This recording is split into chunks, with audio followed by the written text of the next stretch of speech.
And now, live from England, bringing you news and analysis that you won't find on the corporate and government mainstream media. It's the WideShut Webcast.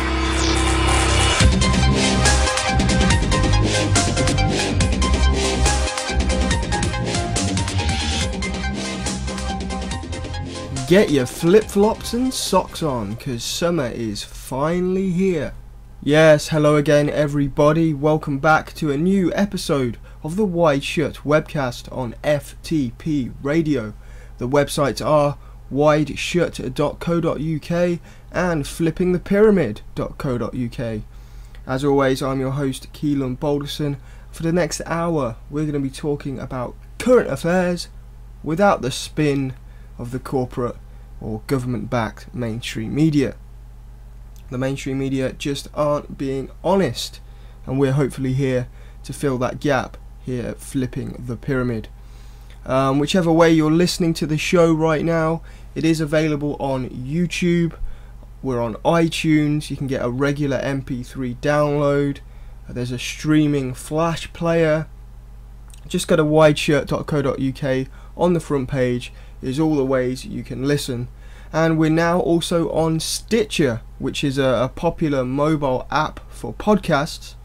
So if you've got an iPhone or an Android or any other snazzy smartphone, then go to your app store or however you get apps, search for Stitcher. Then once you've got the Stitcher app, go in there and search for WideShut or Keelan Balderson or something like that, and the feed will pop up and you'll be able to listen to the show on your phone. And from the statistics, we've already got a few new listeners from people just searching through the categories on Stitcher and then coming through and listening to the show, so that's very encouraging, reaching a wider audience day by day. First off though, I've got to apologise to everyone because I haven't been around for another month. It looked like I was coming back, then I was gone again, and the main reason for that is it's summer, and lots of things seem to pop up in the summer that don't involve sitting in boiling sheds like I am doing right now. I actually attended the Olympics, and I'm still alive to tell you the story.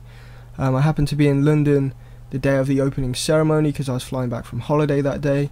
I also went to see the boxing and women's volleyball. And as far as I'm aware, I wasn't blown up in a nuclear explosion, unless I'm now living in an alternative universe. There was no alien invasion, real or staged. I barely saw any troops on the streets. All of the security was friendly. I even bought my girlfriend one of those one-eyed cyclop mascot things. Now obviously the corporate aspect, the ball groping, the arrest of cyclists, all the blind patriotism are all fair topics to get into. But I had a good time and all was generally well. Fearmonger Incorporated didn't get what they wanted. There was no mass deaths, I'm sorry. Most people had a good time. Now I'm sure Alex Jones and Ian R. Crane and everyone else making money off baseless predictions are more than happy to move on to the next money-making topic with the conspiracy sheep in tow. For the rest of us, let's try and stay grounded and keep things relatively positive. Also, I was fortunate enough to just about afford my first extended holiday overseas. I had the privilege of a week on the Greek island of Kos, but my grand plan to binge drink the world out of recession failed miserably. I'm going to apply some dodgy math here, but despite collectively spending 11,000 euros, including 3,900 drinks, it was unfortunately not enough to help the Greek people out of their crisis. Still, it's the thought that counts, isn't it? If everybody followed my lead and everybody went on a 18 to 30s holiday to Greece, we might have an impact. We might be able to help them out of their recession. If we all had 3,900 drinks, obviously that wasn't all me, there was about, I don't know, 15 people with us, but still quite a lot of drinks. But if everyone did that, then we could save the Greek economy. I think we should change the slogan, FTP Radio, drinking for the resistance. In all seriousness though, the locals were very tolerant of our drunken British escapades, all very friendly. A local fisherman, bless his heart, didn't mind saving one of my friends who thought it was a good idea to swim out to a boat that was simultaneously also going further and further out to sea, so he was kind of treading water and getting nowhere other than further and further into the sea, and drowning in the middle of it. But a nice boat did in fact save him. Personally, I was too drunk to get past the first wave. I kind of went in with the intention of going out and drowning like everybody else, but I was basically rolled back onto the sand like a beached whale, and passed out for I don't know, an hour or so. But it was all in solidarity, because I, like many Greek people, was also losing my money and my material possessions, because I somehow managed to lose my wallet, my phone, my shirt, my shoes, all in the process of rolling around on some wet sand at 6 in the morning. So I feel the Greek people's pain. I too have been robbed, but not by the bankers, by my own stupidity. I did plan to actually break the lads' holiday rule and go exploring some local sites, heaven forbid, but in the process of being a drunken idiot I lost quite a bit of money, and because I was a drunken idiot, alcohol was unfortunately the first priority, so I didn't get to go anywhere important other than clubs. But the other side of the island is actually this archaeological zone where they found a mosaic, like a tablet drawing thing that I did want to go see, but in the end I didn't. And it depicts what they call the abduction of Europa. Europa being an ancient Greek god, and interestingly Europe comes out of that story. The word Europe comes from the ancient Greek god Europa. But anyway, the story from this mosaic found on the island, basically, it's a famous story. I don't think it's just found there, you know, it's just, that was just a depiction of the story. But basically the story goes that the god Jupiter, which is also Zeus, Jupiter came later, or Zeus came later, I'm not sure, but different incarnations. But Zeus disguised himself as a white bull in order to seduce the princess Europa away from her companions and carry her across the sea to the distant land that would bear her name. And I just thought that was kind of interesting symbolically, because what do we see in Europe today? Well, the European Union swooped in after the wars. It was the white knight, the white bull, that would unify civilized Europe after the fall of Hitler and create so-called economic opportunities, even though it's destroying us all now. But effectively, Europe was duped. It was kidnapped, like Europa. Europe was kidnapped and taken to Brussels, where it now bears the name of the European Union. And even more interestingly, in the darker aspects of this myth, of this story, Europa is actually raped by Zeus. Well, ask the people of Europe and they'll pretty much tell you that their governments and the financial system hooked into the EU superstate is raping the people of their wealth. Greece being the epitome of that. Goldman Sachs came in as the white bull. They came in and said, you know, we're going to help downplay your debt. We're going to fudge the books for you. Everything's going to work out fine. You're going to be able to join this overseas pact known as the European Union. Oh wait, we're raping you now. So I find that story kind of symbolic of what's going on right now. As the saying goes, there's nothing new under the sun. Everything that is happening has happened before and will happen again. I won't spend any more time on that though, because today I want to focus on the London riots of last year. I want to readdress some things about the riots. Obviously, regular listeners will know, in the days after the riots, I made a short film about them. Quite controversial as time has progressed. A lot of people not quite understanding where I was coming from. A few viewers seemed to think I was trying to justify the riots or supported people looting and burning up their neighbourhoods.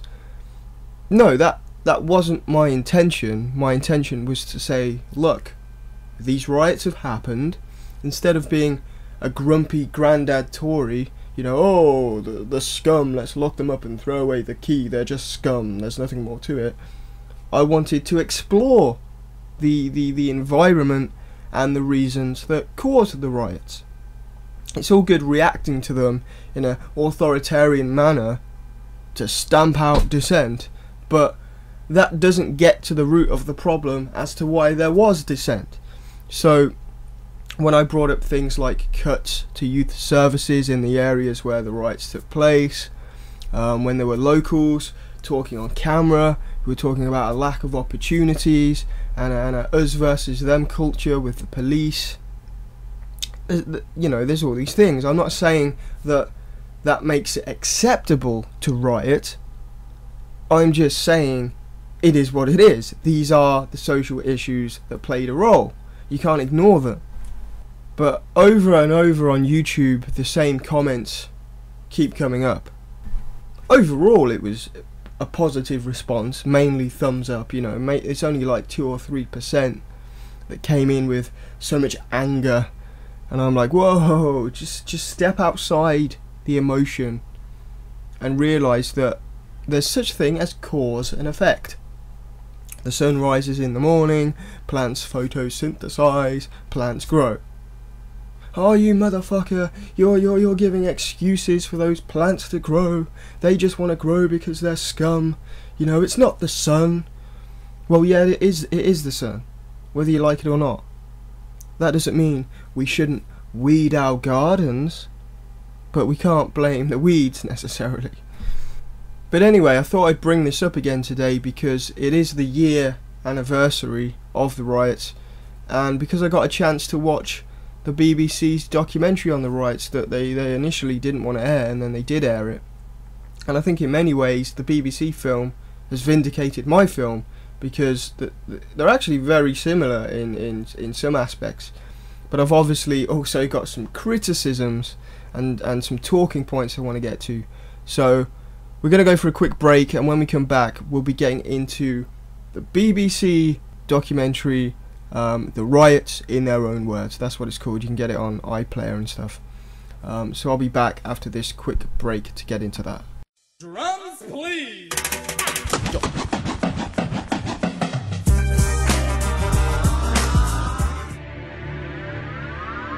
Floating in a sea of misinformation, outright lies, blatant propaganda, and institutionalized indoctrination, we aim to see the world as it really is. We are flipping the pyramid. Welcome back to the WideShut Webcast. I'm your host, Keelan Balderson, and we're getting into the recent BBC documentary, The Riots in Their Own Words. You can still get it on iPlayer. Obviously this is about the riots of last summer, which I've done a film on called The Perfect Storm, available on my YouTube and wideshut.co.uk. But I just want to address first off the title of this BBC documentary, because it's called The Riots in Their Own Words. Now, from that title, The Riots in Their Own Words, you would assume that we get to see some rioters talking about the riots. Well, not quite, because as the small writing says on the screen constantly, the people shown on the film are actually actors reinterpreting what was said during these interviews that the BBC conducted. The reason behind not showing the rioters was to, quote, protect their identity. So right away it's not as factual as you might have hoped it was going to be. I sensed there was a bit of a dramatisation in parts of it. You know, some of it was pretty comical. It almost seemed like, you know, scripted here or there. you know, played up here or there. And of course, there's no way of telling whether they cherry-picked certain parts of the interviews to fit the BBC agenda. I mean, there's only about 4 or 5 people quoted, reinterpreted in the film. They must have talked to more people than that. So you never know whether this was just a crude cut for the BBC agenda.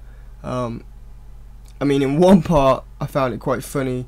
There was a Polish guy, and he's like, "Oh, I was surprised that they didn't use rubber bullets and water cannons like they do in Poland."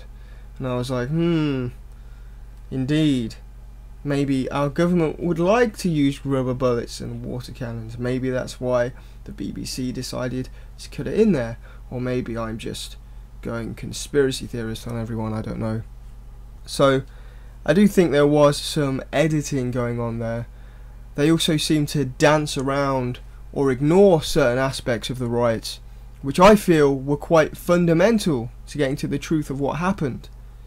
The main one being the story which I featured in my film from multiple eyewitnesses. Lots of people were saying that this is how it went, and that's the story that the initial wave of violence came after police beat down a 16-year-old girl. And I think that was actually even broadcasted on the BBC, or at least one of the mainstream channels. And I've got the aftermath footage of that after they beat up the girl. You know, there's a woman screaming and stuff. And that's on the DVD version of my film. I only got that footage after the YouTube version went up. I didn't want to take it down because it was already, you know, spreading around the internet and stuff. But yeah, the point is, the BBC, they were very wishy-washy in this documentary with pinpointing how the violence began. And I think deceptively they imply that it was the people that boiled over without any real catalyst. They show clips of violence while talking about certain things, and they don't make the timeline clear, which makes it seem like the quote thugs and the scum just went out and did it, and there was no solid reason why they did it. They just got frustrated standing around. When actual eyewitnesses, not actors, real eyewitnesses on camera that are shown in my film, said that the protest only went violent after a young girl was attacked by the police. In context, that's a very important point, because the whole reason why there was a protest in Tottenham, if you remember, was because Mark Duggan, a young man, was shot dead by the police. Not only shot dead, but eyewitnesses said at point blank range. Not only that, but the police refused to inform the family and discuss the matter, and then they were caught lying that Mark Duggan shot at them when he didn't. So, in response to poor police handling of a death on their watch, if their answer was to attack a young girl during a protest, you can begin to understand why the initial violence took place. There's a lot of anger towards the police. And all that in context of the us versus them mentality. You know, there's a culture of disliking the police because there are elements of racism, there are elements of corruption. Young men are forcibly searched when it's probably not warranted to do so. There have been hundreds of deaths in the past decade on the hands of the police, accidental and deliberate, and you know, through all the cases of deaths on the police watch, not once have they been held responsible. People distrust the police, and there's particularly a history of it in the Tottenham area. In fact, in the BBC film, one woman described it as a war and said the only problem with the riots is that instead of targeting the police, they were looting, when it should have been a war between the police and the youths that were involved. That's how some people felt in that area at that time, and it's worse now because of the lack of justice. So, in ignoring reports of police brutality against a young girl, I think the BBC have done a disservice because it's an important part of the puzzle. It's part of the context of why all this went down. And in the same vein, they also pretty much brushed aside the Mark Duggan shooting itself. The whole point of the initial protest was to get justice and answers for Mark Duggan, and whether the police were justified in killing him is the fundamental question. But the BBC brushed it aside. Was he a threat when he was shot at close range? Was he a threat when he was shot in an execution style killing, as eyewitnesses have said? Was he a threat when he was already subdued and on the ground, as eyewitnesses have claimed? Why didn't the BBC mention that the police initially lied and said that he'd shot at them, but it turned out all the bullets from the scene, including one that was lodged in a police radio, bizarrely, were actually police bullets, so the only shooting was from police. And it sounded like some kind of scramble and you know, something that wasn't planned out very well if a policeman got shot by another policeman. No other weapon was fired. So there's something flawed about BBC's analysis of the riots when the initial protest was about getting justice, and there still isn't justice, and they're not addressing that. The inquiry, supposed inquiry, is a complete shambles. In November 2011, 2 members of the public who were appointed to liaise with the IPCC resigned from those posts. One of those who left said the IPCC's work was shoddy. The firearms officers involved in the operation have provided written statements to the IPCC but refused to be interviewed. And in late March 2012, the IPCC indicated that the regulation of Investigatory Powers Act 2000 made it impossible for the organisation to reveal information obtained during its investigation into Duggan's death, making it doubtful if a public coroner's inquest into the killing could ever be held. Translation: the murder of a young man by police, which sparked Britain's worst rioting in recent history, won't be properly investigated, and the police who were involved aren't saying anything. So what does that mean? Well, it means more anger towards the police. This doesn't solve anything, it makes it worse. It intensifies the circumstances that led to the rioting. How can we put changes in place and properly analyse the situation to prevent it from happening in the future when the initial cause of the riot is being swept under the carpet? And the BBC didn't really get into that aspect of things. Are they protecting the police? The BBC, a government-funded establishment mouthpiece protecting the state? I wouldn't put it past them, would you? Then of course there's the point that kind of goes along with, you know, oh, there was no reason for the riot, is this mantra that the riots weren't political. There was no message, this has nothing to do with politics. And of course that's the view most of the politicians take, because they want to brush any responsibility they should take for it under the carpet. Well, no, it wasn't political protest in the politically correct way of walking around with a placard, let's march from one fenced off zone to another. But of course it was political, and a political statement. It should have been a wake-up call to the politicians. Just remember, these people involved primarily in the riots were uneducated youths. A lot of them are smart, but not educated. These aren't university students creaming over Che Guevara. They're young people reacting to a failing system. Like I said, cause and effect. It doesn't necessarily mean right or wrong, but when you breed a welfare culture and then take that rug from beneath them, take the socialist rug from beneath them, because the bankers and politicians got too greedy, and then you have a history of poor policing, then there's going to be a reaction. There's going to be an effect. Cause and effect. And in a society of iPods, people are going to steal iPods. No, they didn't come out with a list of demands that were shouted by a hippie with a megaphone, but to say it wasn't political is to ignore a whole sector of society. In fact, by doing that, you're excluding them from the political process. Because they haven't had the education and opportunities to be part of society, they're considered a dirty stain that we need to ignore and be strict on in the Tory manner. And actually, I think on that respect, the BBC actually did a good job of demonstrating that this was a form of a political statement.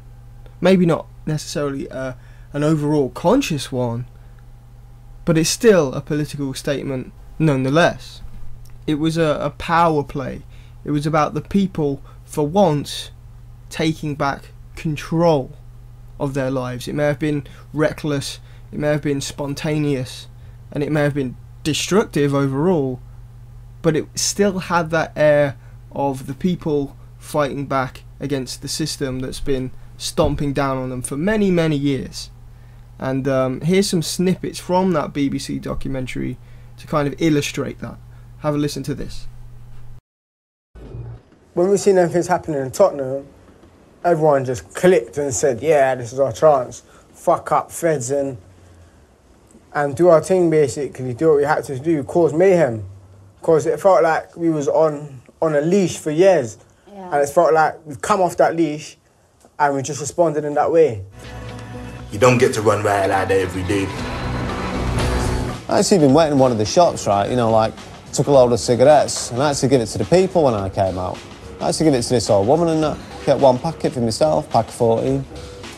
It wasn't no drama, no stress. Everyone had the power, everyone had the strength. The police wasn't in control, we had the power. Next, tried to break into it, broke it, lifted it up. I just started smashing up the whole place because they didn't employ me. They made me buy new shoes and new suits for them to say no to me. No way. Everything that started clicking back that day. Yeah, started clicking back. Say, yeah, you. Felt like a battle because it was police against us, and for the first time, we felt like we could actually take them on. The total tension was the filth were portraying their strength. So all they're doing is suited and booted, ready to fucking tear your ass off. Right. So we got ready to tear their asses off. This is war. How'd you get ready? I mean, how you get ready, you're all tooled up. Okay. Anything goes. So what? You fight with your hands, your fists, your foot, anything goes. Is that what happened on the night? Yeah. I remember seeing an old white man go and kick a police car. The burning police car. And I said, oh, I feel like doing that as well. And because it suddenly, you know, it brought back to me all the anger that I feel about the police. Okay. And I was going, well, yeah, I'm entitled to do that as well. I need to go and kick that car. And I said, well, what happened to you? What's wrong with you? Why are you kicking the car? And he said, well, those fucking racist police. Well, this is a white. I can't do his accent, but he was Eastern European, I think, and he was cursing away. He was like, fucking racist police. I think it's more about having to go at the police, you know, like for years of abuse off the police. Because the police do abuse people, they take liberties. Fans were going past and people were just throwing bricks at it, and you were like, it was funny really, like, because like people were like, there's probably many people who only threw one brick, but they were chuffed to actually throw a brick at a police van, and like, nothing happened, you know, like, that's a little bit of a smile, like, they'd achieved something once in their life, you know. A little bit like fight back at the system. It's not just a riot, it's a statement. Like, it was due to happen. But because, well, obviously the police were taking the piss. They shot some guy in Norwood. They shot some guy in North. You know what I'm saying? They called it on them own cells. And leave man alone. You man's not doing nothing, just leave us. You know what I'm saying?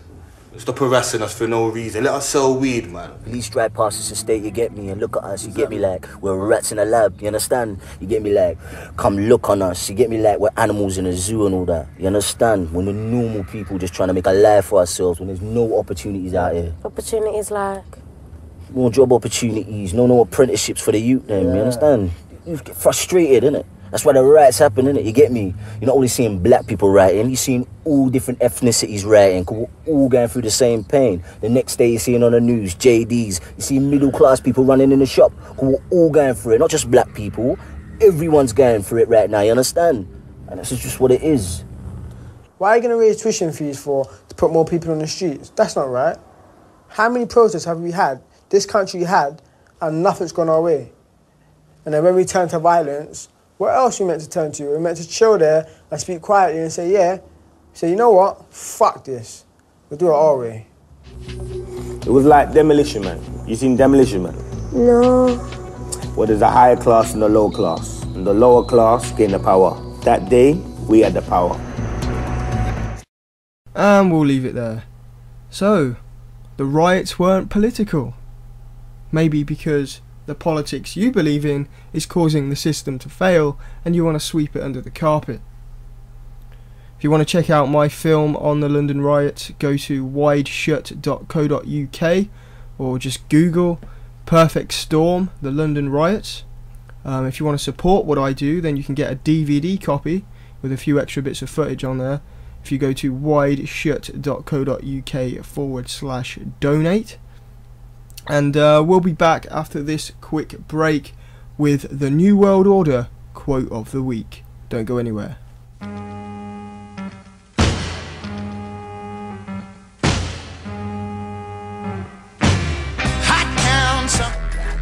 I think a new... Folks, keeping with the summer theme there with The Summer in the City by The Lovin' Spoonful.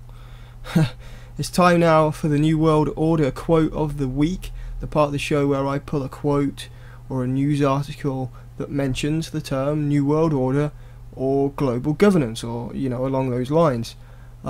Because there are still people out there that think all of these things, all of these terms equate to a conspiracy theory, and that the Anglo-American Israeli pact aren't seeking global control. They don't want to invade Iran. It's just a conspiracy theory. They don't want a second Cold War. They don't want to continue to exert corporate control over the third world. We're just nice, loving, liberal democracies. Bibi and Barak's New World Order is not theirs to create. And this is out of the Al Monitor publication in the Middle East. Israeli Prime Minister Benjamin Bibi Netanyahu and Defense Minister Ehud Barak think their potential strike on Iran would be a step towards a new global order. They believe the attack will put an end to the Ayatollah's regime and even determine the US elections. Obviously, the person who calls for the attack on Iran can spin it in such a patriotic way that they win votes, things like that. But these thoughts are absurd, and those next in command in Israel are responsible for stopping them. And basically the article goes on to explain that it's the people and the government as a whole that has to make the decisions in Israel, not Bibi and Barak, the real mad dogs of the Middle East. The warmongers with the nuclear weapons who are calling for war. You know, Israel will do anything in its power to preserve its dominance in the Middle East. That's why it exists. It's militant. They put themselves above everybody else. And the Anglo-Americans are more than happy to lend a helping hand with that, because of course the corporate interests in the Middle East are massive. And they're also brewing the second Cold War.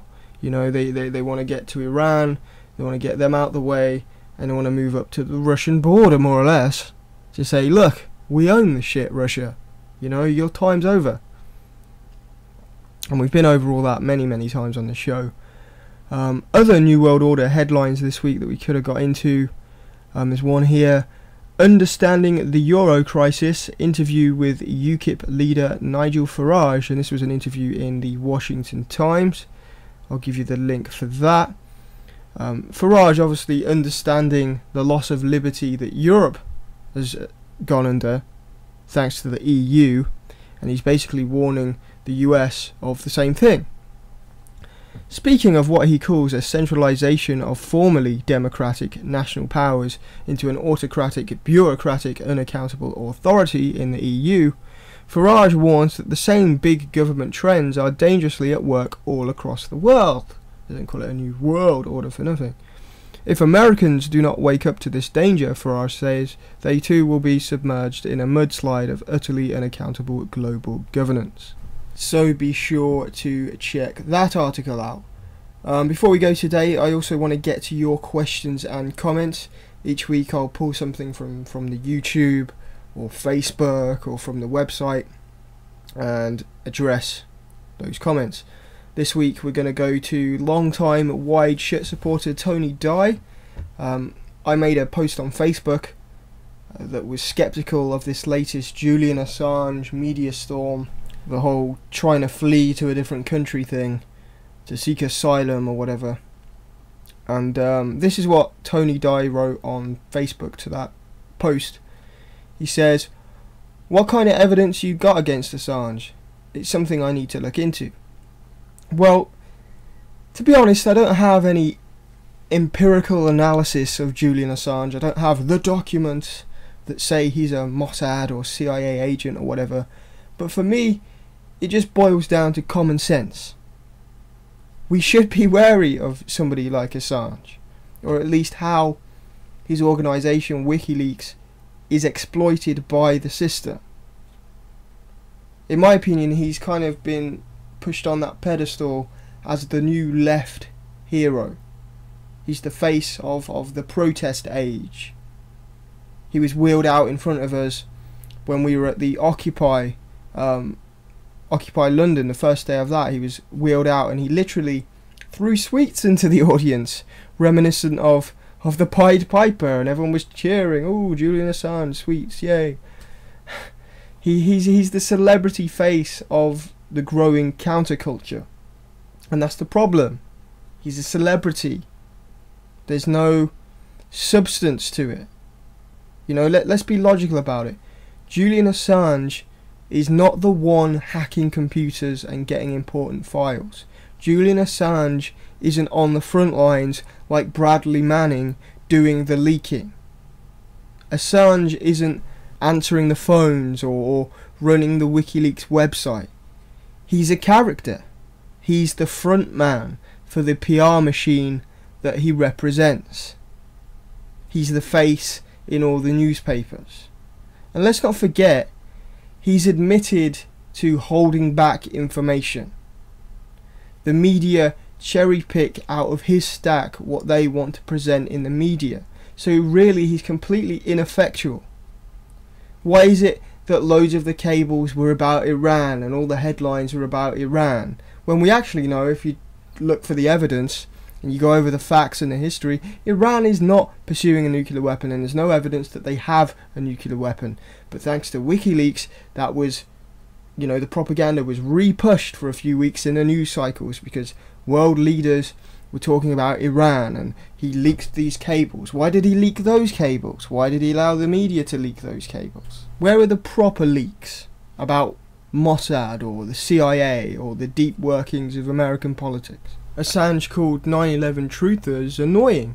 Well, I'm sorry, but even if you believe the official story, there's still a lot more to be found out about 9/11. Where are his leaks regarding 9/11? What really has Assange told us that we don't already know? Oh, America tortures. Oh, okay, we didn't know that. America does bad things. They bomb innocent people. Oh, okay, well, you showed us a video. We kind of already knew that was happening. I mean, he's a limited hangout. He's just someone they can point to and say, look, evil things are being exposed. We don't like this guy. We're not going to go and get him. We're going to play this long, drawn-out, stupid extradition game. I just don't buy into the hype. To me, he's a limited hangout. He's a useful idiot. He's a controlled opposition. He's a gatekeeper. You know, all these terms. He's just not that important. He's just another celebrity distraction. Now, does that mean everything he leaks is fake? Does that mean he's completely controlled? No, it doesn't. It just means let's be wary, let's remain skeptical, and you know, let's not jump on the bandwagon. Let's view things from afar. That about wraps things up though this week. There won't be a show next week, but we should be back on track doing them weekly from the 2nd of September. You're all going to have to hold me to that. Don't forget to check out the other shows on FTP Radio. We have the Reality Check show with Blue Bus on Monday. We have a punk music show with Aryan on Wednesdays. Cookie on Thursdays with Virtual Shamanizing. And Friday is Red with Conscious Beats and Bars. For all of my articles and films, check out wideshut.co.uk, and for FTP, it's flippingthepyramid.co.uk. Catch you next time. If you found the preceding information valuable, please consider buying a DVD or making a small donation of your choosing. Go to wideshut.co.uk/donate. That's wideshut.co.uk/donate. You are the resistance.